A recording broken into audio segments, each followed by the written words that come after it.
What's up, everybody? Jody with the Bass Nerds here. Just want to give you a brief introduction into this podcast. Mark and I welcomed Keith from Tsunami Cables onto the podcast. This podcast was actually recorded many months ago, but I had some technical issues with the footage, and that's why it's getting released later than I had hoped and anticipated. But if you need some quality cables, you want some custom cables, some really nice high-end stuff, Tsunami Cables is a great brand and doing some really cool stuff. Keith also recently released a preamp that we go in depth and talk a lot about in the podcast. I personally use Tsunami Cables and really like their stuff. There's lifetime warranty on the stuff, and again, a lot of custom colors. You can get custom handmade ends on them. Really neat stuff. Yeah, hope you like the podcast. Like, subscribe. Be sure to follow Keith on his Instagram handles, Facebooks, all those things at Tsunami Cables. And I hope you enjoy the podcast. And we got a bunch more coming for you soon. Thanks. Bye. We're back. This is the welcome to Bass Nerds. This is the QAnon back episode. After a pretty good hiatus because of COVID and a lot of things. And it's been a while since we've recorded one, but I'm happy to be back with my bass buddy, Mark. Hi. That's Mark. And today we have Keith from Tsunami Cables. If you haven't heard about Tsunami Cables, well, we're going to get deep into it, and I have a feeling I have several Tsunami Cables. They're nice stuff. If you need some new stuff, we'll put some links in in the description of this video or audio. We'll also dive into the why. Yeah, we're going to go deep. We're going to go deep. Yeah. So welcome, Keith. Thank you so much for coming on the Bass Nerds. I've owned several of your products, and you have a lot of really cool endorsers. And before we jump into it, let's just jump back 2 minutes ago before we started the podcast to QAnon. Now this is a bass podcast, and I was just talking to Keith that, like, hey, we like to keep it, as much as possible music related, but if you want to talk about your dog or whatever. And then Mark got on QAnon. So if you guys haven't seen, there's a HBO show called, I don't know, I know the image of the like ad is like a rabbit going down this spiral hole, right? I think it's called Down the Rabbit Hole or Down the Hole or something like that. Anyway, there's also Into the Storm. That's another. Oh, that's it. So have you seen that? No. Okay, so it is called Into the Storm. Now that you say it, that's what it's called. Oh yeah. I might be a little stoned right now. I can't bring myself to watch it. It's just like, well, let me tell you. I have zero respect. I understand how it happens, but I have no respect for it at all. Well, so I started watching it, and I could only get through about 30 to 45 minutes of it, and I had to stop. I felt like I'm wasting my life by watching this right now, and like I'm giving them credibility by these people are so full of shit. So like one person will be like, QAnon is a loner. It's one dude. He's a loner, and he's definitely working by himself, and he's letting the secrets out. And then the next person will be like, it's definitely a group of people, and they're working together, and they're working together to expose the government. And look at this shadow government, right? Well, it's Q level clearance is like a really high clearance in the military. That's why it's QAnon, and they believe like, look, Donald Trump on this day signed off his tweet, God bless America. And 10 minutes later, QAnon released a post, and he also said, God bless America at the end. Clearly they're working together. I'm like, you guys, and then like the one kid that runs 8chan is like, looks like this like 22-year-old kid with like fingerless gloves on, like all black, clearly just sitting in front of his computer with Mountain Dew all day. And I'm like, what? Why would I even give these people? Fingerless gloves are sexy. If Leslie Knope has taught us anything, fingerless gloves, turkey chili, two sexy things. Mountain Dew. I like Mountain. I mean, it's I like not for me, but I get it. I I understand the like Diet appeal, Mountain Dew. I can do it. but yeah, man, it's just really hard to take people like that seriously. So I got a couple buddies who are like, "Have you watched?" They want to like chat about it, and I'm like, "Dude, I couldn't waste any more of my life on this." And they're like, "Well, it affects the the government and how people react. We have this insurrection and all this other stuff." And I get it, but like, I just feel like I'm validating it by watching it, Yeah, and I just right. can't do that. I How can't are do we it. going to like? What am I as an individual going to do to convince someone who is that far off the rails? Right. If I Right? met somebody and they were We're like, saying all this, and Keith is like, Keith is like I'm a QAnon on follower. 8chan right now. No. You know what's funny though? So I have no. I mean, I know obviously of the QAnon shit and the things that you see in the news and all that kind of stuff, but I don't know. I haven't watched this. The Into the special you're talking Storm. about. Yeah. I haven't watched that. But what was making me think about the whole time you were talking about was I watched the Flat Earth one. Have you guys seen that? No, thank God. Oh my God, it is hilarious. It is like one of all over the globe. it is so crazy. And the greatest part about it is the whole thing works up to this whole point of them like getting all this money together to buy some ridiculous laser beam that they can shine over a lake. And they're like, the Earth's flat. So if we shine it on this side of the lake and the other side of the lake, it'll hit at the exact same point. Right. And it doesn't, clearly. And so they're like, turn the camera off. Like at the end, and it's like the greatest ending ever because that's it. It's just like, oh yeah, I think we need a better laser. I don't think the laser is good enough. Oh, yeah. It's like, This is all it like cracks me up. this is all the grown-up version of that kid in 5th grade who's like, yeah, my cousin was and he makes up some bullshit story. Yeah. Oh yeah, like that Crayola like coolest bedroom giveaway, my cousin won that. Yeah. Right. Well, it Bullshit. reminds me of like Right. my grandfather loves watching like Discovery Channel and informative stuff, but like Discovery Channel and TLC have kind of like devolved, and it's like catching Bigfoot.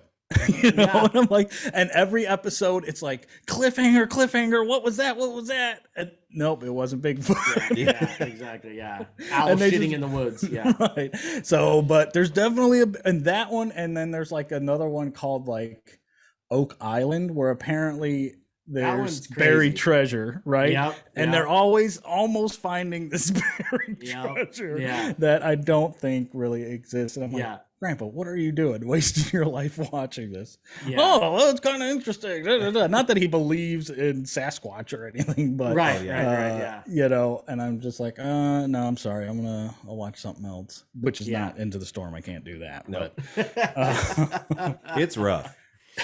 It's It's rough. hard we out just there. like it's just like it's starting to slow down. Like it's not like I don't know. I just haven't been paying attention to the news outside of like Reuters and right. the AP occasionally. Just to Right. see what's going on, as unbiased as possible. But I mean, it's infected everything. Even if you're on Instagram or Twitter or Facebook, I mean, you're gonna see people posting about it and talking about it. So it's really hard to avoid a lot of that shit, unless you're just really like, I'm not on anything. But I know what you do for a living, Mark, and I know part of your job is posting shit on Instagram and Facebook. So like, it's hard. You can't just turn it off because you have to be part of your thing. And same with you, Keith. I'm sure you have to.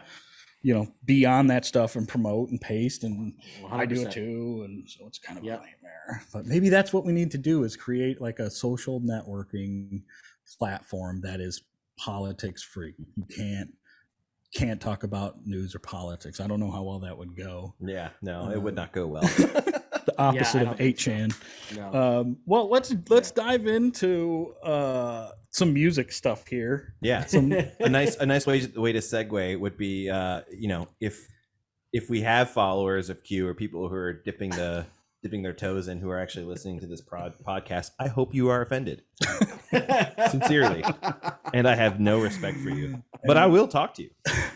I won't. If you're like, I'm a member of Q, I'm just like, nope, I'm done. We live in two different realities, like I just, we're not, I mean, maybe just to like, how squirrel shit crazy are you? Like, let's have that conversation. Like, what do you really believe? But Right. what a nightmare. So, well, Keith Stixx, right? Yep. Stixx with two X's because you're a double cool. badass, right? Yeah, pretty much. Double X rated. Yeah, well, so it's been Only a two, crazy. not three. Oh, it's not triple X. That's No, I bet if you only- yeah, Google that you'll costs get something extra. else. That costs extra. Yeah. Yeah. There's no animals involved. Oh, I hope not. I That's hope the next not. level. Yeah. Love it. Well, so you were at the last NAM, as it was my first NAM. Mark Right. convinced me to go last minute, and I went. And I can't imagine, like, this podcast probably might not exist, and our relationships with like Bass Magazine and stuff like that definitely wouldn't exist. So Yeah. kind of crazy. And then like next month, everything shuts down, right? Right. And you're I think it's your fault. it could be I was Typhoid Mary, Typhoid Jody. So everything shuts down, and you're trying to run your cable business here. How did that like affect your business? Like, did you see any change? What? I mean, obviously musicians aren't gigging. Right. So In a way, so what happened for us was the 1st of January, so pre-NAM, we were sharing a shop location, and the lease was kind of up at the end of the year. I could have signed on to do another year lease, and as a family, we were going through some changes and moving a house and all that kind of stuff. So I'm like, you know what, just to save some money, that kind of thing, I'm going to move out of the shop. And the shop was, like I said, we were sharing a shop with somebody else. So they worked regular business hours and had like meetings and office stuff. It was non-music related, the person I was sharing it with. And so it became difficult, because if you wanted to come into the shop and like try out cables and plug in and play, I'd be like, cool, after 6 o'clock. Okay. Right. You know what I mean? So it kind of became a little bit of a pain in the ass. So, so it was a cool arrangement to start with. It worked out well, but it was just one of those things where it was like, we were there for 2 years, and as that happened, it was just like, I think it's just time to kind of get out of this. So, with, no idea of what was about to happen, obviously, we moved out of the shop, moved back to the house, and moved back to my home. And then did NAM, shutdown happened.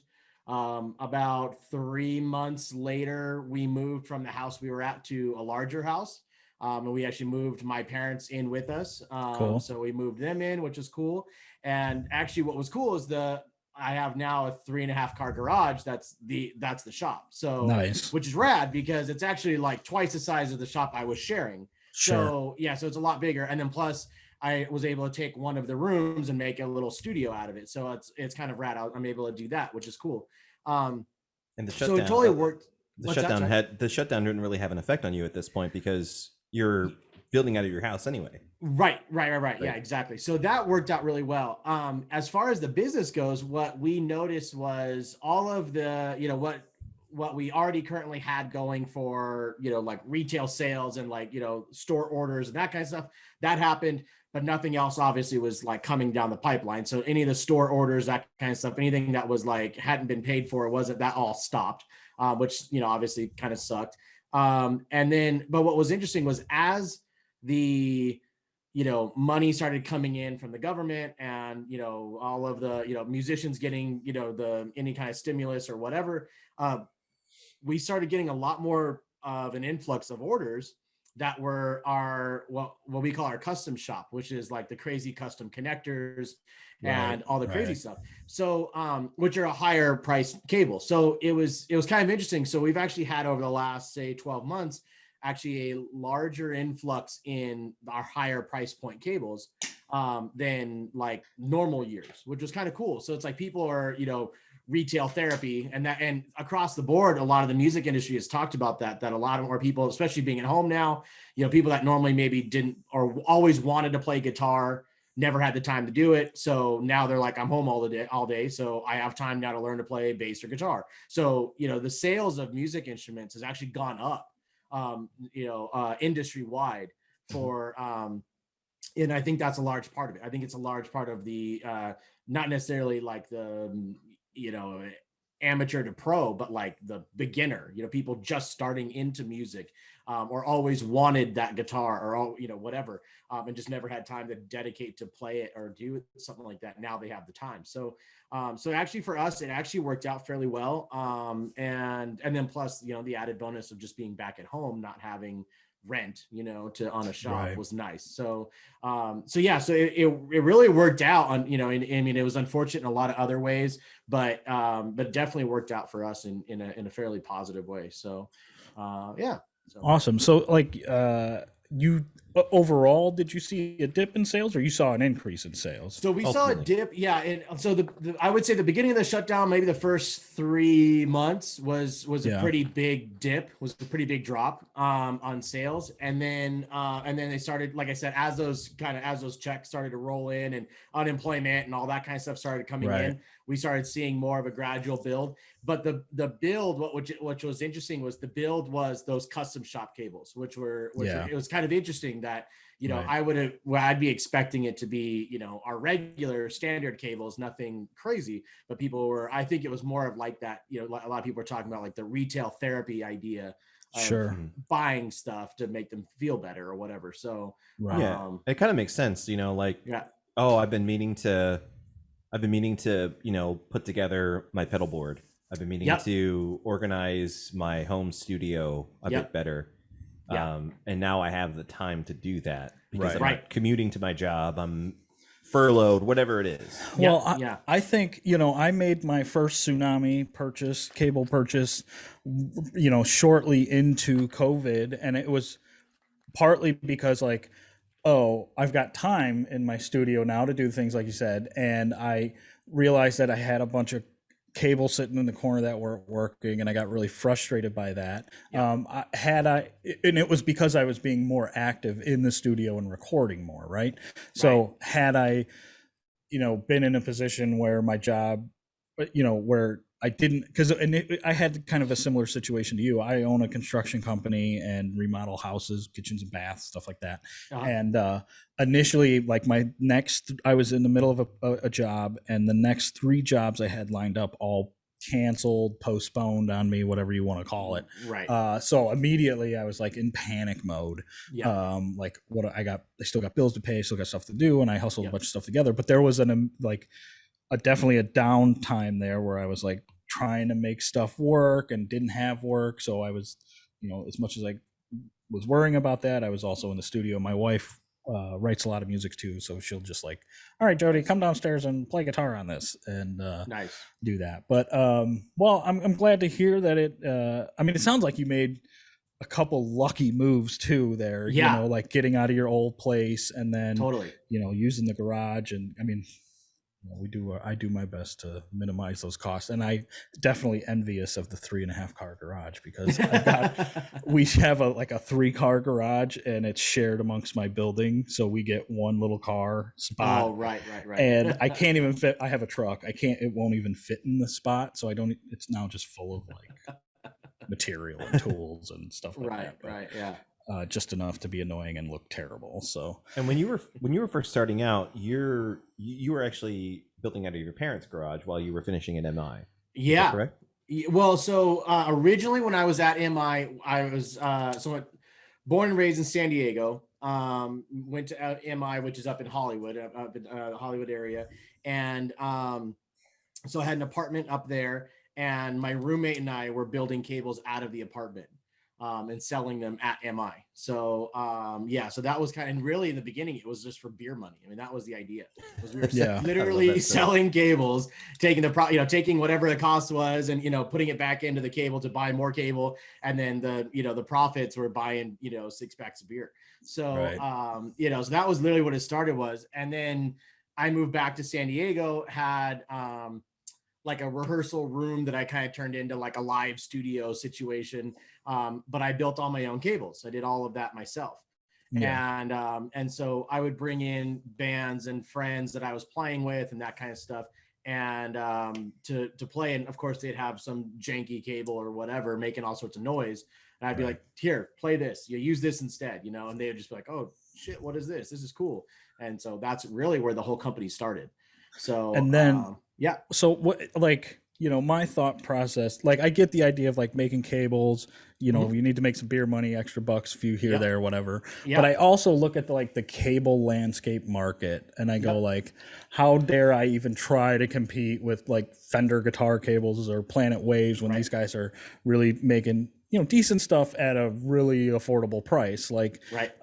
did you feel like your niche was more like, I'm going to do, like, I can't compete at the, $15 20-foot cable, Yep. but I can make a 20-foot cable that's really got some nice material and nice Yep. plugs, and I'm just going to make like the Gucci of cables, I'm assuming that's kind of what your plan was. Yeah, well, so originally the idea, and it still is to this day, is when I was starting out. So first of all, I'm an audio engineer, but first I'm a drummer. So I don't. Which I everybody see kinda that giant laughs drum about. set behind you. Yeah, everybody kind of laughs because they're like, "You're a drummer, you don't use cables." But if I have to mic my kit, I use more cables than anybody else. Right. So but as the audio engineer, that's kind of where the whole cable thing came from. And every guitar player that I was playing with were guys that were doing live stuff and recording. So what I was finding out was everybody would use a cheap cable for live. And then they would have like, they'd bust open, Pandora's box, golden light and stuff. And here comes this expensive cable out for recording. Okay. And I just always thought it was such a stupid idea. I just thought it was like, I agree with that. I was like, that's really dumb. Why would you, because I understand the idea that, on the road, it's going to get stepped on. It's going to get beaten up. Amps are going to roll over it, whatever. Beer is going to get spilt on it, all that junk, right? Of playing live and playing in bars or wherever. Totally get that. But it's like, if you're using a really cheap cable, now you're sacrificing tone, right? So now, and I know everybody's going to say, well, in a live situation, maybe, the tone is only so much. Well, yeah, but but then I look at it and go, okay, well, wait a minute. Then why are you spending a few grand on an instrument, a few grand on a head, $1,000 in with multiple pedals and a pedal board? Like, why are you spending all of that if live the tone? You're going to plug it all in with $10 cables. And exactly. And that's another point, right? Is then you take all that gear that's really expensive and really nice, and then you plug it in, it's the garden hose trying to put out a house fire idea instead of using a fire hose, right? It's the same, concept. And so what I was seeing is all these guys that were using, cheap cables for live and then a really expensive cable for, for recording. And I just thought it was a stupid idea. And I was like, okay, how can we make a really nice cable that's super transparent, that's everything everybody wants for a studio, but then build it like a tank. Right. So that you can take it on tour and run it over with amps and, and it still survive the live aspect and not get destroyed. So that was really the whole, and that's been our concept, top to bottom. And in fact, like one of the reasons why there's certain cables we don't do is because of that. So, and what I mean by that is we offer a lifetime warranty on all of our cables. Now, so does a lot of other companies. But the pioneer of that was Monster as the lifetime warranty. They're the first ones that came out with that. Well, the reasoning for that though, wasn't because it was a cable that lasted. It was because they wanted you back in Guitar Center. So they wanted your cable to break, right? It has a life. So if you use the cable for 6 months and it breaks, well, that sucks. But guess what? You got to bring the cable back to Guitar Center to get a new one. Well, while you're there, what do? I'll pick up a pair of strings. I'll pick up some picks. I'll pick up whatever. Right. And that was the whole, literally the entire play. That was the point. So for me, it's like, I offer a lifetime warranty because I don't want to ever have to actually fulfill the warranty. Sure. Right? I don't want the cable to break on you. That's my whole point. Right. So does it happen? Yeah, sure. Absolutely. And we always, it's lifetime warranty off of, something that we do bad. Your dog chews it in half. There's not much I can do about that. But, if you're using it and it fails, you know what I mean? You send it back to us and you get a brand new one, Nice. And that was kind of bringing me to one of my points is that's one of the reasons why we don't do certain cables, because they all have either they're not manufactured in a way that's going to withstand and it's going to actually be durable, Right. Or, you know what I mean, it has a break radius, you know, like certain cables, if you bend them too far, they break. They just Right. there's nothing you can do about it. So anyway, so that's kind of the point why we, you know, there's certain cables that we don't do, we stay away from, because I know it's a cable I'm going to send out and it's going to come back in 6 months and I'm going to have to warranty it. And, you know, I don't want my name on something that I know in 6 months is going to be coming right back to me. So, and then you don't want to have some cables that are lifetime warranted and others that aren't. And it goes like, oh, why is this? Oh, well, why would I buy that? He doesn't support it, so why should I support it? Type of thing. Absolutely. So you know, that was going to be one of my questions. Is like, you know, you make such great cables, but I don't see a lot of variety in the. I mean, you can. I think all your cables are kind of like on that higher level because you can there's so many colors to choose from, and then if you really want to go crazy with ends and stuff like that, you can go nuts with it. But you don't make like a microphone cable, am I correct? Yeah, we do. Yeah, we do. You do? Oh yeah. We have microphone cables, speaker cables, obviously instrument cables, power cables. We do. I've saw those. All the patch cable stuff. We do cables. We're coming out this year with MIDI cables, so we're gonna be doing MIDI cables now. That sounds like a nightmare. It is a nightmare. We do which this is kind of a goofy one, but we do wireless cables. So like the packs, like for that plug from your instrument into the wireless pack. We do those. Nice. Okay. Also a big pain in the ass. And we do let's see, what else do we do? We do but you lifetime warranty all of that. All of that. Yep. Everything that's on our site is lifetime warranty. Yes, sir. So you do the wireless pack itself, or are you doing the cable that connects to the pack? The cable that connects to the pack. Got it. Which is important. I mean, like that's if that fails, you're fucked. It doesn't matter if you're wireless or not. Yep, absolutely. Right. Then you got to plug in. Yeah, exactly. Absolutely. So we do those as well. Obviously we do all the, you know, the inner, you know, patch cable stuff for pedal boards, for rack rigs, all that kind of stuff. A lot of that really high-end custom stuff, I always tell people just to contact us, because a lot of that's not, you know, I can't put every single, you know, I can't put every inch from 1 inch to, you know, 60 inches, you know, or whatever on the website, right? It'd just be this crazy scroll down menu. But, you know, I mean, we, you know, anytime, and I always suggest to people too, like if you're going to do a whole pedal board, do it at the same time. Like just do the whole thing at once.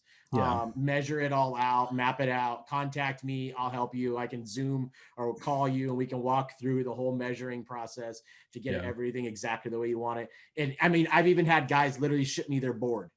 You know what I mean? Like, ship me their board. That's a bad idea at all, right? Wire it and then literally ship it back. I mean, you pay a lot in shipping, but it's super common. Right. It's super common. Yeah, I see that. I mean, if your main gig is touring and you're always doing it, I mean, I don't tour. I mean, I've done a few little tours here and there. I don't do a lot of it, but when I think about it, when it comes to like my construction business, like I gotta have every tool, gotta have all the decent, you know, supplies, and you know, you don't want to buy the cheap stuff. Maybe can't always afford the expensive stuff, but you got to have a little bit of everything. So well, and it's you know, at the end of the day, it's a job, right? I mean, if we're talking about it, you're getting. I mean, we're now past the hobbyist person playing in their bedroom for their wife or whatever, their kids, right? So you know, if you're getting paid to play, then it's a job and you got to have the right tools. You know what I mean? They're not going to, you know, you can't go to, you know, a kitchen remodel and not have, you know, a C wrench or something, you know what I mean? Like you know, something that you would need. Or pull everything out of a backpack and just plug each pedal in individually. You know, I remember those days when we were kids and it was like, all right, I'm coming over. Or like the piece of plywood with, you know, screwed in cabinet door handles, right? And 10 different cables and, one spots galore. I hated the one spot that's got all the little connectors on it. It just like turns into a giant mess. And I used to it was in a band with a guy who was like big into like Johnny Greenwood, Radiohead, lots of weird sounds. So he would have 20 pedals and he would take each one out at every rehearsal and just plug in this like giant circle around him. And play. I mean, whatever. I have a feeling that relationship didn't last very long. Well, he actually left the band because it wasn't we weren't weird enough. For him, right? That's what it was exactly. Right. He definitely played his guitar with a bow sometimes. Yeah. That's cool, man. I got some cool awesome. sounds, and he's a really great guy, and all of that stuff. But it was definitely like, so my thing with pedal boards is instead of having a giant pedal board, I like have 3 small pedal boards that I can just tether them together if I want to. Because I'm all about like portability, mobility, and I don't want to carry this giant. So I don't know if you're familiar with the band Consider the Source. John Ferreira plays bass for them. He's a really good bass player. Anyway, they're like kind of like Dopapod, like what do you call that music? Like Neo Soul? No, like hippie jam band. They're jam bandy kind of thing, right? Gotcha. So you mean Rope-a-Dope? Like rope, like the record label. Right? Yeah, like rope. I actually think they're on Rope-a-Dope. That would make sense. I'm not mistaken. But anyway, trio, and the guitar player plays a double neck guitar, a fretless with a fretted guitar, and he probably has 60 pedals, and he's got this giant thing in front of him with it's a board, and it's all together, and I look at the thing and the bass player has like Taurus bass pedals and his giant pedal board with like loopers and all kinds of synth, and it's this giant thing, and I'm like, man, I just want like my 3 little boom boom boom, and then I could pretty much have the same amount of pedals, maybe not quite as many, but I can be modular with it if I want to and not bring everything out. And every time I record, I don't have to bring out this giant board. I can just bring out a little thing, you know? Yeah. I just have the Neural Quad Cortex now. Oh, excuse me. Look who just whipped out their balls right now. Yeah. Oh, it's tight. Well, so, speaking of which, didn't you just release a video on that, Mark? Sure did. Where could someone find that video? Oh, online. On the internet, on YouTube's, on the WW thing. Well, you know, I kind of want to get back to so when people talk about like high-end cables, audiophile gear, one of the words that gets thrown around is transparent. Yeah. Explain why you would want a Tsunami cable on a live gig. What sounds are not getting produced, and what extra sounds are getting produced with one of the more conventional cables? Yeah. And how are you getting around that? What's going on with your cables? Like, sell me a cable, basically. Yeah, right, absolutely. So I think the first thing is the biggest thing is understanding that cheap cables are cheap for a reason, right? And you can make all sorts of analogies, right? Like, you know, cars, you can make whatever analogy you want, but cheap cables are cheap cables. Do they do a thing? Yes, you plug it in, it's going to pass signal from one end to another. The problem with cheaper cables is a handful of things. One is it could be a large part of it is the shielding. So when we're talking instrument cables, let's just talk about that for right now, instrument wise. Instrument cables are what we call shielded. So they have a ground that is basically covering the signal wire to protect the signal wire and your signal from going from one place to another, because there's radio waves and there's waves all around. If you've ever played on a really old amp and you would turn a certain way with like humbucker pickups or whatever, a guitar player, and you start picking up radio frequencies, all that kind of stuff, or you start hearing weird things coming out of like really old school amps, that's all due to bad grounding and bad shielding. So what happens is radio waves that are out in the air are getting picked up through the cabling, put into the amplifiers and amplified through the speaker. So that's how you're hearing all that stuff. So cheap cables are going to have not the greatest coverage when it comes to the shielding in that sense. So higher end cables are going to have better shielding. So what that means is it's just more of your signal is protected. You don't have those kind of RF signals, radio frequencies, all that kind of stuff going on your signal. The other thing is that certain cables will actually start to drop low end off and drop high end off.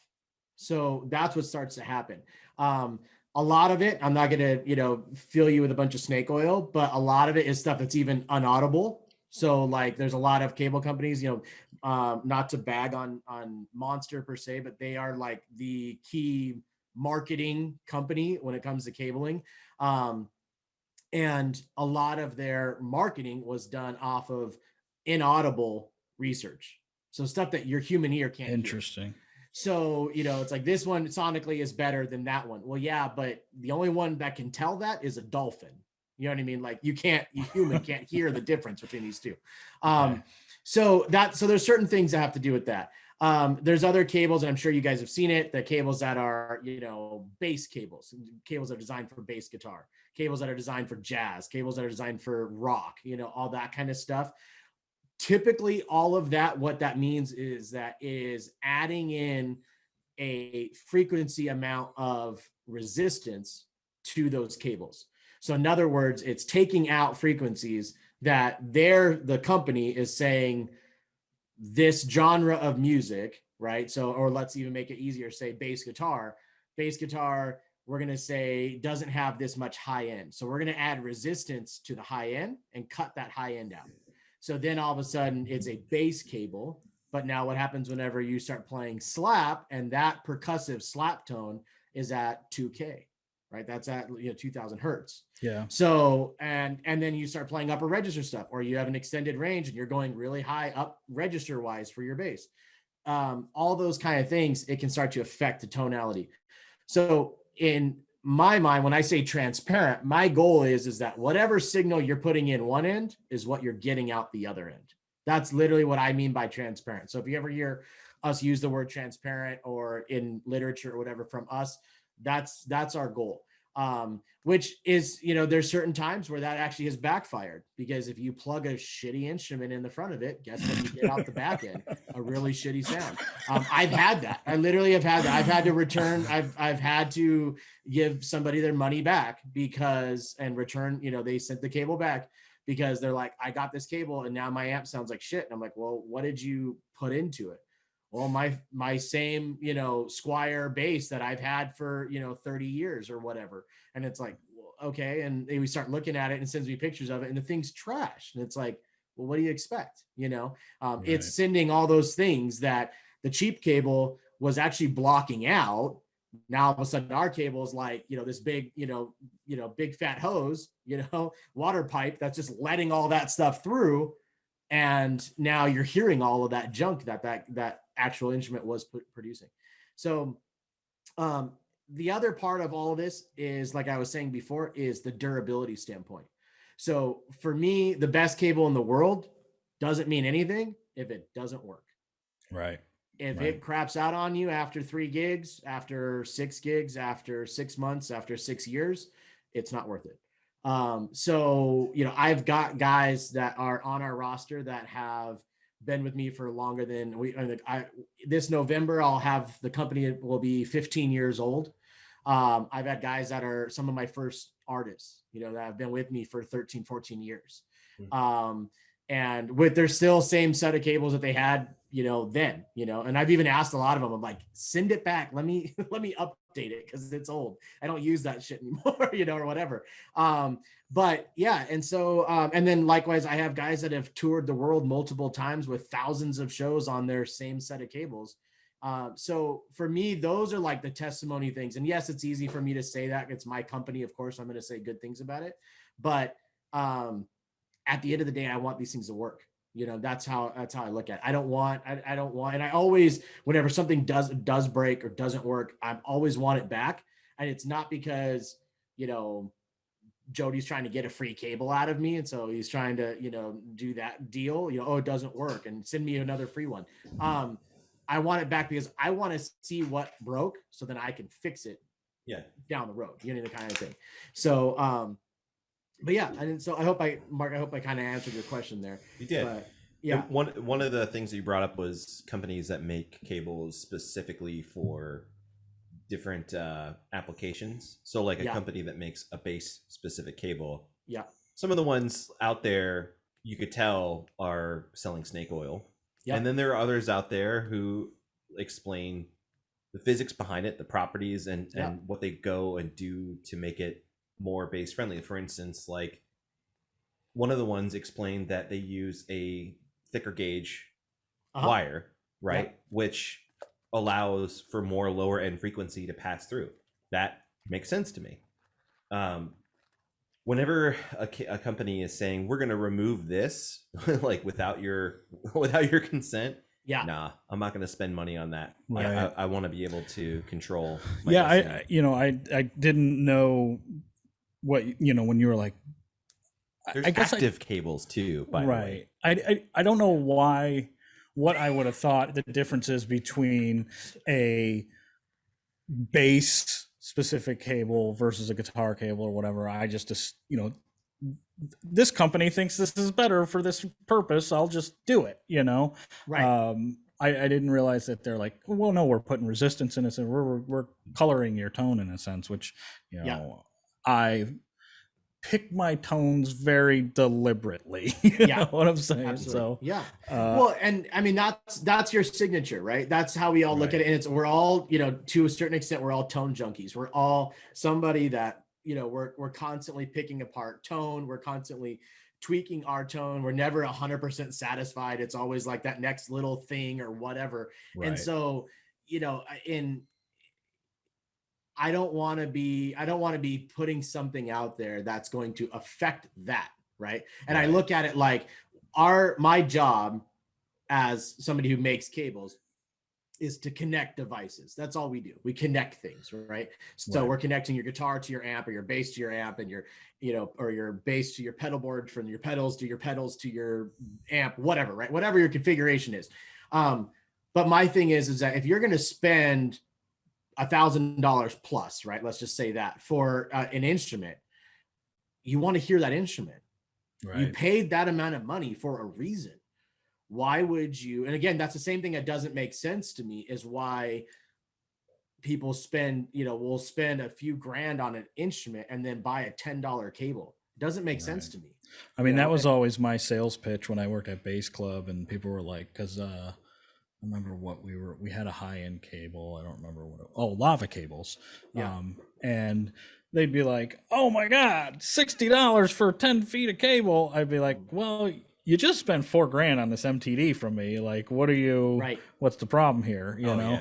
Yeah. I did that with a guy who bought an Olympic. I was like, listen, man, I'm not going to let you leave without this. Just don't be a dickhead. Here's a cable. I just gave it to him. I told him to his face. I was like, don't be a dickhead. You just spent $14,000 on a bass. Right. Just take this cable, please. Right. Right. Exactly. Absolutely.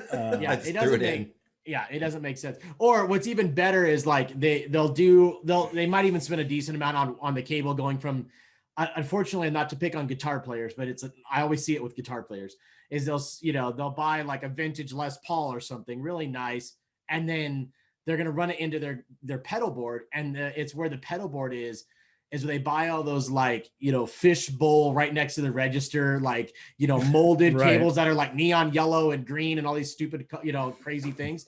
Right. And it's like, why would you, and they're like, $2 a cable or whatever it is. And it's got the thin tips. Right. Well, let me tell you, I did that once. And I remember I was at Guitar Center, and they had that, I think it was like a mic stand that just had a bunch of cables piled in it, and you could, whatever cable was $10 or whatever. And then I think I had that cable for 2 weeks, and the tip got stuck inside my amp. Oh shit. Bro. And this was at a time where I wasn't very handy either. So I don't know. I think I ended up breaking the jack on it, and I had to replace it. And instead of taking a toothpick and putting some epoxy or something on it, but it was like, no. Oh, you know what?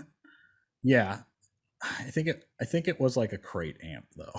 It wasn't necessarily a great amp. I'm a firm believer that the crate amps of the world, the PVs, the metal zones, the Squire basses, they all have a place. Sure. Oh yeah. And if that guy who sent back your cable because it made his bass sound as shitty as it was, then it's just like we should just be selling shitty cables with shitty instruments to make them sound better. Well, I mean, think about it when I tell you that I don't believe there's a shitty instrument, by the way. I think as long as it stays in tune, you can kind of feel when something is like right when it's kind of junky, but there's so many ways around it. Sure. You know? Absolutely. But and it's like, you know, especially when you're starting out, you know what I mean? Like everybody starts out with, you know, the budget version, right? You know, and that's why nobody jumps into an MTD, right? well, you know what? I did sell. There's a guy who came in, like flew in from France. Like he had a layover. He was like doing some business trip, and he was for his son's 12th birthday. Wanted to get his first guitar. Ended up getting a 1968 Les Paul custom. Of course he did. Of course he did. Right. Of So course, yeah. that happens. Sometimes. He loves Jimmy Page. Yeah. Like, right. Here's this. He's 12. Here's this regular Les Paul. Right. Here's this episode. No. Yeah. Here's an Epiphone. Yeah. Let's go for that.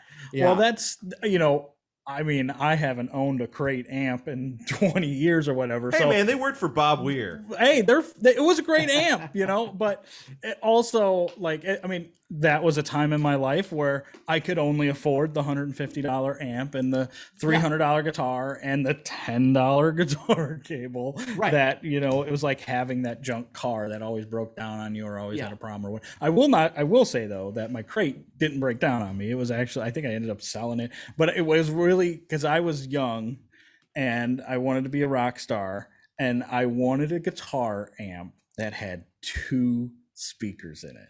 Not a single 12 or a single 10. I was like, it's got to have 2 speakers. That's how badass I am. And that's why I got that crate, because I want to say it was like $150 used and it had 2. And the guy was like, well, what about this PV Predator over here? What about shut your mouth? PV Bandit. And I was like, nope. I wouldn't say it needed to have 2 speakers because I didn't want to be that guy, right? At 12 years old. You were ridiculous. I knew I was ridiculous, right? And I was like, nope, that one's $150. It's got 2 speakers. That's the one I want. And it was great because it had a clean channel and a distorted channel. And I had a 2-channel, 2-speaker amp. And I was you're ready to take on the world. Right. Track that shit down, man. Those things rip.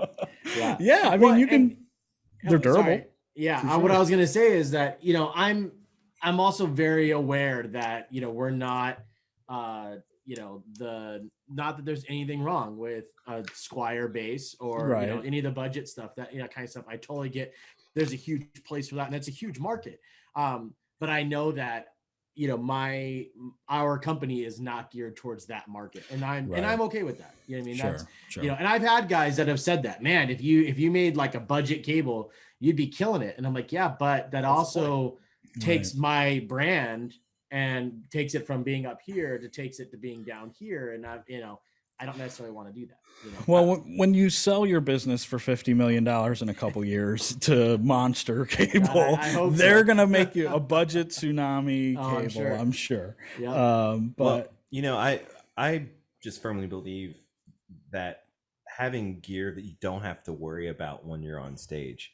Yep. You know, like nothing is more nerve-wracking than having something fail during a rehearsal or a show. Yep. And then you get to the next live performance and just in the back of your mind, you're just waiting for something to fail. Yep. You know, or at least that's how my brain works. So and also too, I mean, the cable is the redheaded stepchild out of the gear, right? Out of your whole gear. Right. What when something goes wrong, what's the first thing everybody blames? Well, they start reaching for their pedal board and they're touching all the connections. It must be the cable. It's got to be the cable. Yeah, exactly. 100%. That's always even people who don't play music. Oh, you should change your cord. Right. Yeah. Is it plugged in all the way? Well, I'll tell you, one of my biggest pet peeves is being in a band with your other musicians in the band, and stuff like that'll happen on stage where they got a cable that's going bad on them. Like, okay, that happens, not a big deal.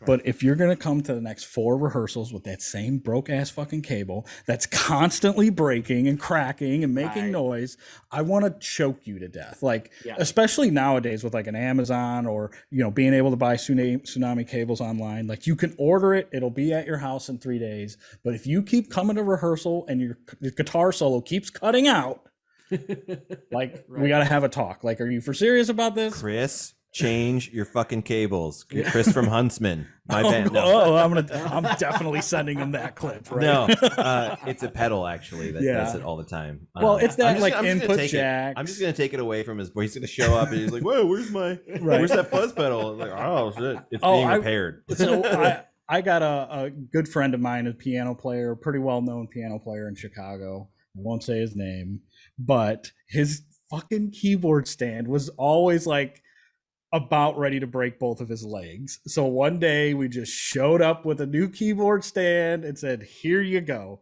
On us. Here's your new keyboard stand." Phenomenal player. Got the Rhodes, got the B3s and all the Hammond organ stuff. Killer player, but just always had gear that was questionable at best. Had the Rhodes that was always crackling and making some noise, but the keyboard stand was like the one. Or I think we got him like a 2-tier keyboard stand. That was like a big thing because his stuff was. I think he was using like a music stand as a keyboard stand, and we're like, "You keep dropping the synth, bro. What are you doing?" So we just bought him a keyboard stand. Yeah, that's brutal. You're an enabler. That's what you are. No, I'm a fixer. Like, come on, get your shit together. No, you're right. I could go. We could do a whole podcast on band pet peeves too. By the way, I've got a whole list of things I hate that musicians do when I'm in a band with them. So, tell us a bit more. You got a really kick-ass preamp. Yeah, that's the thing. I know nothing about it other than I saw a picture of it the other day and I was like, this just looks cool. So talk to us about it. I have it right here. Just so happened to say something. Oh wow! Look at that. Yeah. So I can show it to you. So it's a very familiar chassis. Yeah, it looks kind of like the BAE's got the lunchbox thing ready. Yeah, it's just Yeah, it's just it's typical lunchbox kind of design idea. So what you basically have is you have 2 channels. I'll try to put it closer to the camera so you can see. Yeah, it looks good. So, can see it. So you've got 2 channels. So one running across here, one running across the bottom. And what you have is we took the idea and the inspiration from the B15. So it's never heard of it. Right. So it's pretty much the B15 from the early 60s, which is this tube, which is the top one, which is a different tube. There's 2 different tubes. They're the same built all the way across, same EQ spectrum. Everything is the same knobs, everything, just 2 different tubes. This is early 60s, early 70s. So the early 60s has a 6SL7 tube in it, and then the early 70s has a 12AX7 tube in it. So you have the both gain knobs here, and basically what you can do, which is really cool, is you can actually blend the 2 together. Ooh. So that's like the biggest mojo about the whole box is you can your signal actually comes into it split and parallel between the 2 and then is summed together afterwards. So what are you hearing between the 60s and the 70s? So the 60s is a lot more of the Motown, low, big, round, fuzzy bottom type tonality. Just like me. Yeah, and we saw that earlier. And the fuzzy bottom. I mooned Keith earlier. It was great. Keith Moon, get it? Get our OnlyFans to see that. Yeah, right, exactly. Only fan. And only fan. Yeah, it's only one. Yeah. So, and then the 12AX7 is more of a hi-fi, more clear tone, not as like thuddy, low, round bottom bass. It's got a little bit more like cleaner, glassier type tone to it. So that's kind of what you get out of it. What's really cool though is you've got 2 switches here, which mimic the are inspired by and mimic the Ultra switches, which were on the B15. Right. And so what the way the B15 was set up was it was ultra high, ultra low. And it was and the idea was that it was like a boost for the lows and boost for the highs. And if anybody's wondering, it's those rocker switches at the top. Yep, right. Exactly. Yep. And what it actually did, if you actually put it on like a spec and actually looked at what the frequencies were actually happening, was the highs were a high shelf. So it actually boosted the highs. The lows were actually taking that same exact shelf and just dropping it out. So then what it did was it tricked your ear into thinking it was boosting the lows, but actually it was dropping the highs out. So that's actually what it does. So whenever when you look at it, which is funny because we weren't even 100% sure until we actually had it built and done. And then I put it on a spec and started messing with it and was like, oh, okay, that's what this does. So, so you have the high is basically on, and you have them on each channel, which is kind of cool. So you have the high and low right here. And, and so basically when they're down, they're off, they're not engaged at all. When you flip them up, they're engaged. The EQ knobs here. So you have treble and bass. It's at 12 o'clock, it's basically flat.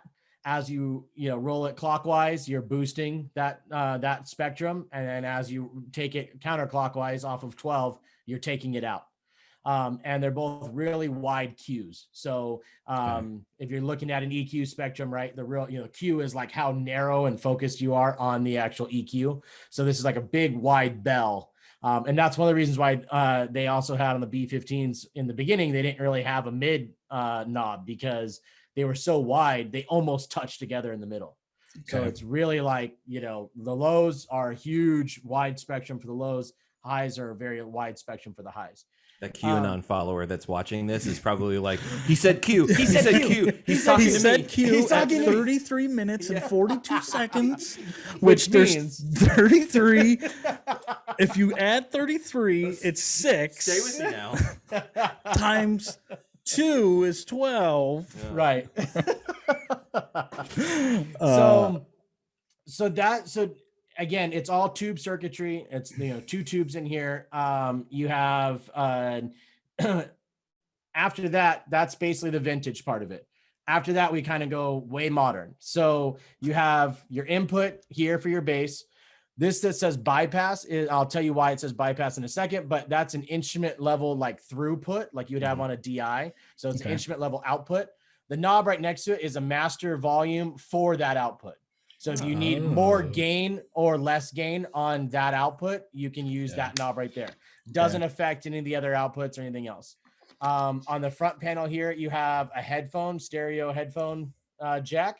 So it has a headphone amp built into it that takes it off the balanced output out the back and runs headphones. So you can run headphones right into it, use this as a practice amp, and you've got a tube killer practice amp. Sure. That's awesome. And then what's on the back? What's on the back? So on the back, now we have, this is it looks like a speak on, but it's a power con, which is our power plug. So that's actually what plugs into it. Okay. Very similar to a speak on. It goes in, turns quarter turn and locks in. Yeah, like Form Factor Audio uses those for their power sources. Okay. Cool. Okay. Yeah. So, and then you have obviously on and off switch, real simple. Your XLR balanced output, so like a DI would have. You have a 20 dB pad, which is really nice because the signal coming out is pretty hot. So if you need to drop it down, you can. And then it has a ground lift. So that's nice. This output here is a line level output. So what that means is you can actually run this to say like a pair of an individual powered monitor, right? So if you wanted to monitor off of this, you could run a powered monitor and you've got your own monitor directly just for this. Okay. You could also go very 80s and run like a Crown power amp and run this into a Crown power amp. And then now you've got, 1,000+ watts of power to whatever speakers you want to run. Sure. And then this switch bypass out here is actually for a pedal. So you can actually plug an instrument cable into this and it bypasses that front output. So the whole preamp can be bypassable to actually for this output alone. Okay. So why you would do that is if you were plugging this into, let's say in a live situation, you had this plugged into the front end of another amp, right? Right. So this is plugged in and you're running the XLR out the back to the house. Right. And you don't want this tube signal affecting into your other amp. Maybe you want it for half the show. Maybe you don't want it for the other half. You can click the switch and now it's unaffected. Okay. So very simple. That's awesome. We have, real simple little bypass switch, 1/4-inch jack, you know what I mean? Super simple. And you can use like Roland makes some, there all sorts of companies make just a single, single button switch. So you can do that. And there's also an actual toggle switch. Oh, wrong one, wrong side. Sorry, I'm watching the screen. and it's backwards. So yeah, so you can flip the switch and it says the same thing, and it just bypasses the preamp. So yeah, so in a nutshell, I mean, that's it, man. And the cool thing is that you can bypass the front end, and it does not bypass the balanced XLR or the line level out. So you can still run these with your affected preamp signal, and it won't be affected out the front. Okay. That's awesome. Yeah. Very, very, very cool. Well, maybe one day I'll get my hands on it. You can send it to us. We'll do a little demo with it and happily send it back. We do a lot of that. Awesome. Well, I know you've started taking pre-orders on this, right? Is that happening? Yeah. Cool. So as of right now, you can order on the website. The street retail price is $1,300. Cool. That's incredibly reasonable. Right. Especially because you're getting the two voice. Like, I think about, like, every once in a while I get a wild hair up my ass and I'm like, I really need to have a B15. And what do I really need it for? Because I'm never ever going to play it live. Right. And when I'm recording, half of the time I'm like going into, like, there might be a B15 at the studio I'm playing in. Right. It's always going to go at, like, I will only, like, the only compressor I will use is the 1176. Yeah. All buttons in, that's a big part of my sound. But, being able to do home recording, being able to do live situations with that specific sound it's great, because you don't have to worry about lugging a B15. And in this case, two B15s, right? Well, wouldn't that just be insane to use your B15 preamp into the front of your B15 and have a B30? Go home. A B30. I love it. There's one person, like, there's a couple guys, like a couple players who will use B15s on the road, and I'm just like, every time they wheel them out, I just get so nervous. Yeah. But they swear by him. One of them is Joseph Pope from Nathaniel Rateliff and the Night Sweats, and he swears by it. It's a great sound. It's that ripper, his ripper through the B15. It just sounds so fucking awesome. I mean, I'm a fan of Nathaniel Rateliff, and I think he just announced his tour. So if you're a fan, go look it up and see when he's coming to your city. But I saw a big tour coming up. Yeah. Nice. So I just think, like, that would be a good solution, for if just to have as a backup. So Joseph, you're probably not listening, but you should get one. Yeah, absolutely. Test it out. And the thing that's nice too is there's so many options, because you have the ability to blend the two together, each one in its own right. And that's kind of the cool thing is it's really simple. As soon as you start to turn the knob up, you're engaging that preamp, that tube. Mm-hmm. So there's no switches, there's no nothing. It's just as soon as you it starts to work. So, and then the harder you turn it, the more you're driving the tube. That's all you're doing. So, what's cool is you can literally, like, by turning that all the way off, now you're using only the 60s. Right. You know what I mean? Now, and then just by doing that, now you're using all of the 70s. Can I, if I dime it, can I get like some tube distortion breakup in it too? Awesome. Yep, absolutely. And the one thing that we've been noticing, having so many, we've had so far up to this point, we've done about 20 different artists through it so far, like where I've done videos and gone into studios or home studios or whatever and recorded with it and that kind of thing. And one of the things that I've noticed the most is it's highly affected by the instrument. So in other words, what I mean by that is if you have an extremely active set of pickups that are really pushing a lot of juice, you're going to get it definitely changes the tonality on this a lot. And I had Kevin Freebie play through it with his F bass, and he had this thing driving, and at one point we were just kind of playing around with it, and he just dimed both of them, cranked up both of them, and it sounded like a synth bass. Yeah. Like, he started playing and he looked at me and we both kind of looked at each other and we're like, oh wow, that's crazy. So but yeah, and everything. And the other thing, as an engineer, the thing that I love the most about it is every person I've put it in front of has gotten an extremely usable, workable tone in less than 5 minutes. Yeah. Well, I mean, you have two switches and two knobs. I mean, essentially you have 8 But like, I can't imagine you could spend a whole lot of time really needing to dial something in. I mean, start with everything flat and then go from there has always been my motto. Yeah, absolutely. So cool, man. Well, it sounds like you're getting a pretty good reception out of the thing. I'm excited to try that fucker out. Yeah, man. Yeah, definitely have to send you guys one once we get the production runs coming in. So we'd be happy to do a little demo on it. Well, I'm more excited just to like get out to California and we'll definitely be. I mean, I'm assuming you'll probably be at the next NAMM 6 months from now, which I'm assuming will probably happen at this point. We'll see. We'll see. And I'm sure it'll be there, and we'll get an opportunity then if we don't get an opportunity sooner. But cool, man. That's very cool. I also see a bass in the background there. Is that like a Yamaha? Yep. Yeah. So that's it is. Yeah. So I'll grab it real quick. It's the PBG 05. You know what? You guys are probably better with the numbers than I would be. It should say it on the headstock. Yeah. It doesn't. It might say it on the back.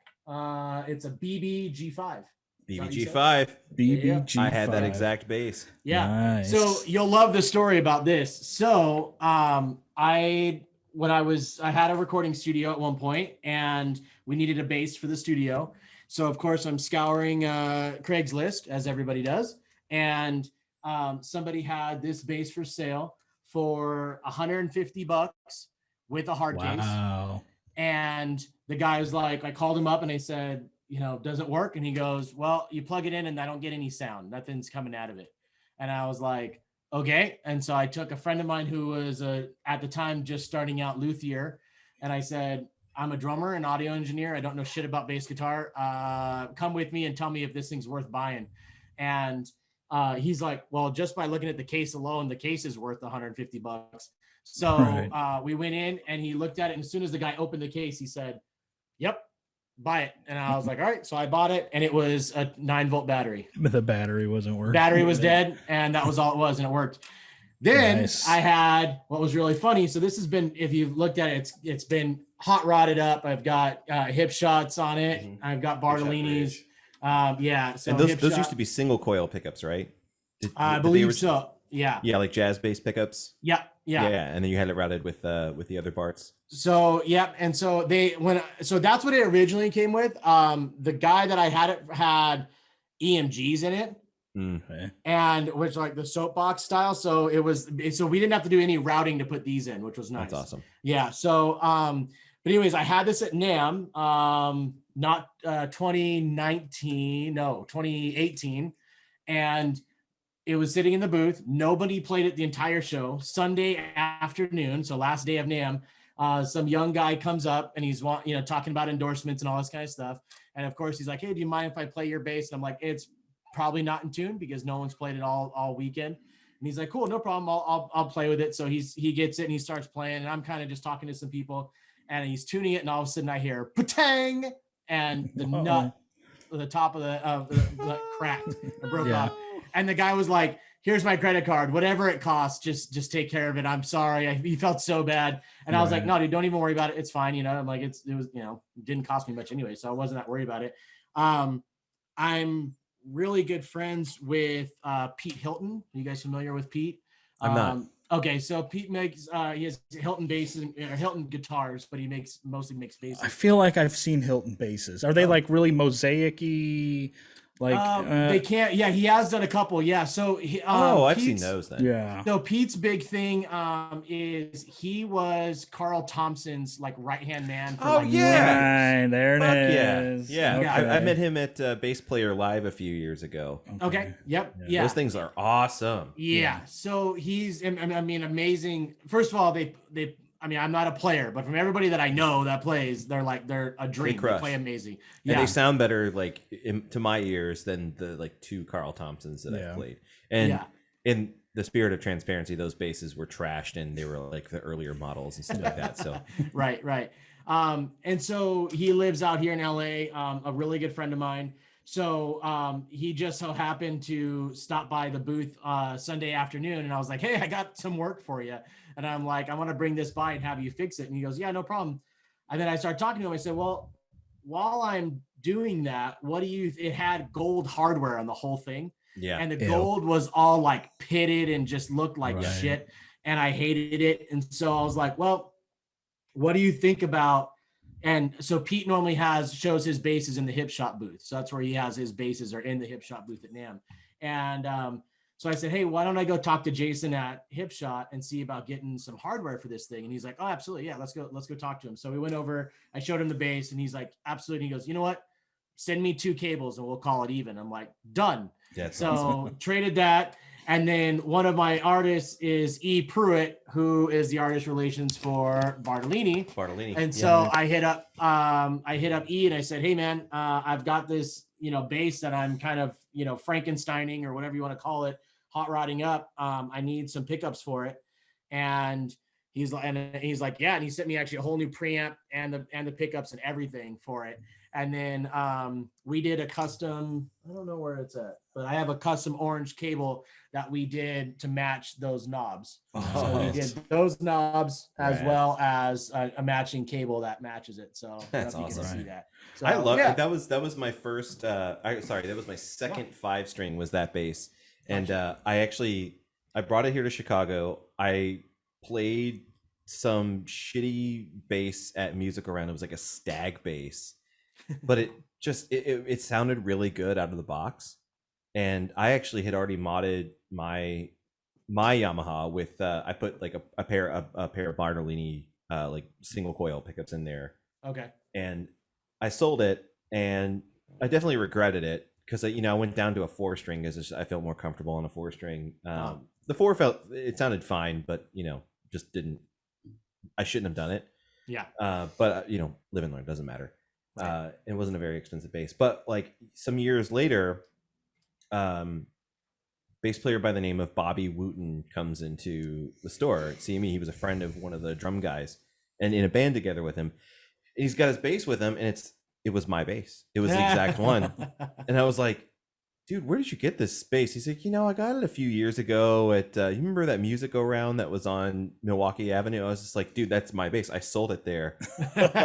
And he's like, dude, I love this bass. Like, why did you sell it? And I was just like, I don't know, but enjoy it. And then he moved to New York, and now he's doing the gig with David Byrne. Yeah, he's touring with David Byrne. Yeah. Oh, nice. It's pretty awesome. Right. Yeah, that's cool. I'm happy it got into his hands because he's a far better bass probably player still than me. has it, right? I hope so. I should hit him up. Yeah, I remember that music around there in that little plaza next to the 7-Eleven. There were some gems. Yeah, I would go in there pretty Like regularly. Yeah, right. I honestly think I bought a Metal Zone from there. Fuck yeah, dude. At one point. People love to hate on the Metal Zone. Dude, I dig them. Where I came up, the Metal Zone was the holy grail of like, yes, if you weren't a guitar player unless you had a Metal Zone and a 2-speakered amp. Yeah. With clean and a dirty channel. Right, with a clean and dirty channel that the tip of your cable got stuck in because you bought a cheapo cable. I love it. Oh man, That's great. So were you planning on debuting that preamp at the NAMM this year? Was that the plan originally? So that was the original plan, was to do that, and then obviously with COVID and everything else, we had other plans, but so we're putting it out. One of the things I did forget to mention is I have Bruce Egnator is the guy who's actually designing. Oh, I remember reading that, right? Yeah, and so for those of you who are not familiar with Bruce, there's a company called Egnator Amps. He does all of the design work for them, and it's his last name, everything else, and then he's been building tube guitar amps since the 70s. Right. Did a lot of work with Randall, did a lot of work with Rocktron, did a ton of stuff for and he's basically in the tube guitar amp world. Right. He's somebody else quoted it better than I did, but basically said he's one of the guys. He's like one of those main guys, so so that's kind of rad. He's the one who did all of it's basically my concept and ideas of what I wanted, and I said I want all of 10 pounds of this crap in a 5-pound box. Right. Make it happen, and nice. So and so he's the one who did that. So very cool. I also feel like I see a Schroeder cabinet and a GK head behind you. You do. Yeah, you got some good eyeballs there. Yep. He's got like a 21012 or something cabinet? Actually, it was one that Jorg, because I'm good friends with Jorg. We've worked a lot together. Those cabs sound magnificent. It's yeah, they do. It's a horn, and then it's a 8 and a 12. Is one of them inverted or something like that, or not? No, they're all both facing Facing yeah. forward. Yeah, I believe it was one that actually, yeah, it was one that he had some issues at one point with some medical stuff going on, and he lives about an hour from me, and so he couldn't make. I'm trying to remember what show it was. I think it was No, it was actually NAMM a couple years ago, and he wasn't going to be able to make it to the show. And so, and he had all these cabinets and all this stuff. And so I drove up in a van, picked all this stuff up and brought it to the show and delivered it to like 8 different booths and had it in our booth. What a guy. And so, yeah, you know, I mean, it's one of those things. It's like when you have friends in the industry and someone's suffering or something's going on, you know, it's like, you want to help out. Of course. So, yeah. And so he was actually really cool enough, and he actually gave me that cabinet for doing all this stuff for him. Oh shit. Yeah, which was like, I wasn't expecting that. And he's like, here, because I kept telling him, I'm like, I need to buy one of your cabinets so I have it in my booth and use it because he would always lend me a cabinet for the booth and stuff like that. I'm like, I just need to buy one of these damn things and make it blue or do something that works. And he's like, take this one, you know? And I was like, oh shit. Okay. You know, so that doesn't suck, you know? So, you know, so yeah. Right. And and then I just have a little MB200 head on top of it from GK. So tried and true, man. Yeah, man. Cool. We just did some GK demos here recently and got familiar with the new Fusion and Legacy combos. Very cool. So we're friends with those guys too. I got to talk to Bob Gallion for the first time about 6 months ago, you know, roughly. That was kind of a treat. And his son Forrest. Forrest is very cool too. I'm good. I know Forrest really well. They actually used our cables for their NAMM booth, so not last year because we didn't have one, or I guess this year. Right. Like 3 years ago, anyways. One of their last booths they had. Yeah, we decked them out with a bunch of blue cables for their show or for their booth. So they're great guys. They're really nice, really good. Yeah, guys. I'm just remembering now too that your booth at 2020 NAMM was like on that same wall as Sandberg, maybe 8 bins down. Yep. You guys were pretty close to each other. Mm-hmm. Yeah. That was a fun time. That was my first time on the exhibitor side, and it was super fun. Yeah, it's a very special beast. It's like anybody who's done it like a couple of times, like has a love-hate relationship with it. Right. Yeah, I hear a lot of that for sure. Yeah. For sure. I just miss seeing my colleagues. Yeah. I 100%.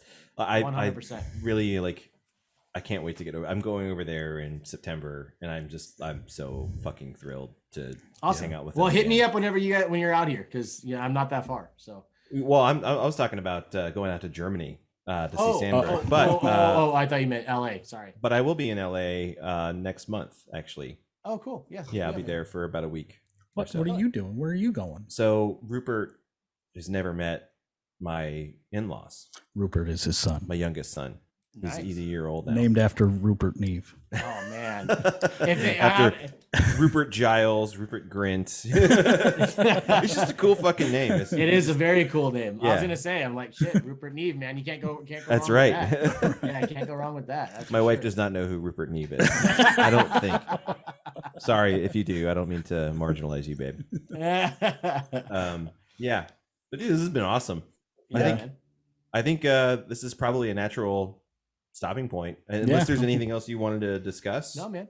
No, I do see the Tsunami logo in the background. Is that the original one? Like the guy? Yeah, my little tiki dude. Again, looking at the camera and trying to point. No, actually, so that was I have an artist friend of mine who does all my artwork for all my stuff, and so he created the tiki.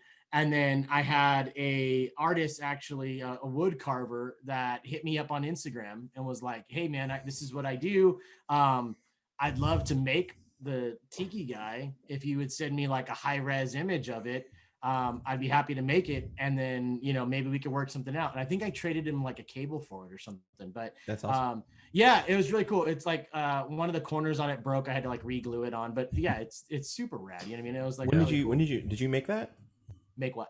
The tiki guy. I'm sorry. No, he did. Oh, The guy, okay. So I see. You took the look. Okay, I see. You took the yeah, logo, he you took sent it to my him, he like made my that. draw like a I have a I had it reversed. He does all the artwork. Sorry, yeah. I So have a thought friend that did all the I thought artwork. you had made that, and then he did. He's like, "I'll make your logo for you out of this thing." But it's the other way around. So where did the logo come from? Who did the original drawing?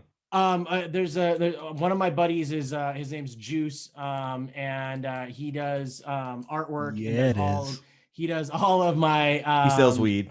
Let's be real. Juice sells weed. Juice sells weed. Yeah, he probably does. Honestly, I'll send this to him. And be like, hey, buddy, you got to promo. Busted. This. Yeah. So there used to be a joint coming out of the tiki's mouth. Yeah. So but yeah, so he does all my artwork, all my t-shirts, all my design stuff. He does basically all that stuff for me. Super great guy, killer artwork, killer artist, just all sorts of cool shit. We were working on at one point a comic book for the Tiki guy, and a bunch of cool shit, and we're still working on some stuff. But yeah, so he originally came up with it. I just said, look, I want like a cool, Tiki thing and mask kind of deal character, and that popped out. So that's what came out of it. So yeah, and that was kind of where it's been, and we've always used it. And he's created a full-blown character, so we have like a life size, not life size, but full head to toe version of it and everything. And yeah, it's cool. I used to do a lot of, he has his own Facebook page, and the Tiki character does, Kana is his name. And we used to I think on the Facebook page there's I used to Photoshop him into a lot of photos, like especially at NAM. We would do like I'd take all these pictures of NAM, and all of a sudden there'd just be like this little Tiki guy like in the background, like talking to people and shit. It was pretty funny. Nice. Very cool.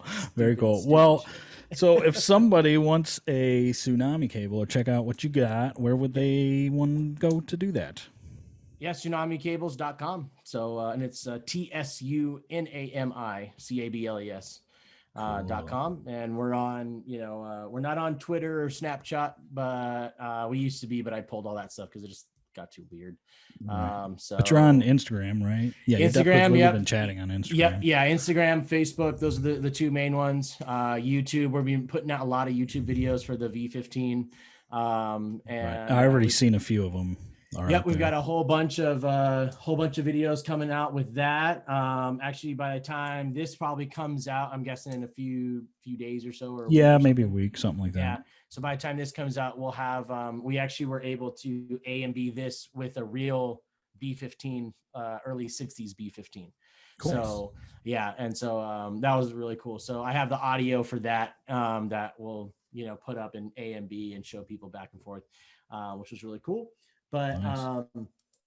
Yeah, man, all that stuff's up online. Like I said, YouTube, Instagram, Facebook, the website, all that good stuff. But yeah, to buy the cables, the website. And then on the website too, we have all of our dealers and all of our, distributors, all that stuff on there too. So yeah, I was going to ask you if you've got dealers and distribution. Yep. Yeah.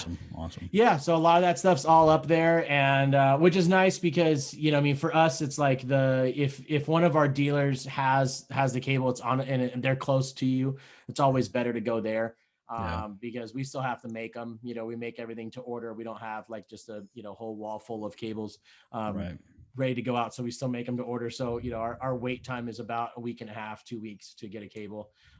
So, and it just, that can vary. It just kind of depends on what's going on. But, so yeah, so if any of our dealers have them on, they have them on their website, that means they have the cable in stock ready to go. So right. Awesome.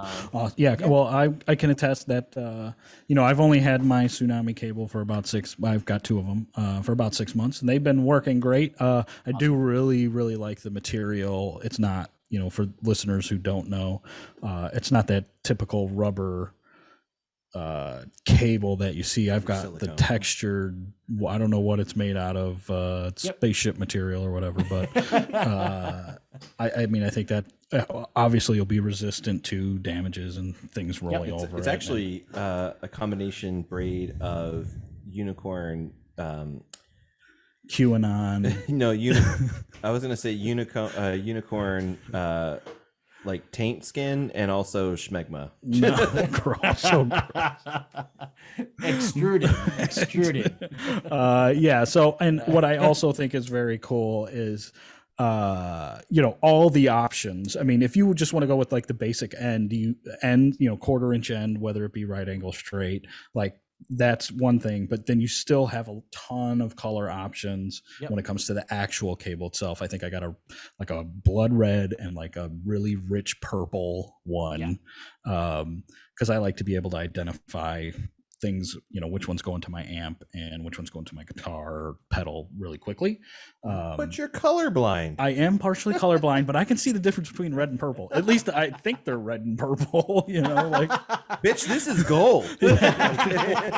Whatever it is. Green and blue, but it's all right. It's close enough. Fucking with him. Right. And then, I know you're doing a lot of really cool ends, like custom wood, burls, end tip plugs, which are, if you really want to match your alembic top to your cable, you could do that. Hell yeah, man. So I think like even your, like you still have like a highly customizable product, even at like what would be your entry level, kind of cable, because you have so many color options, and it's not just the, like seismic cables is a pretty popular one, and they're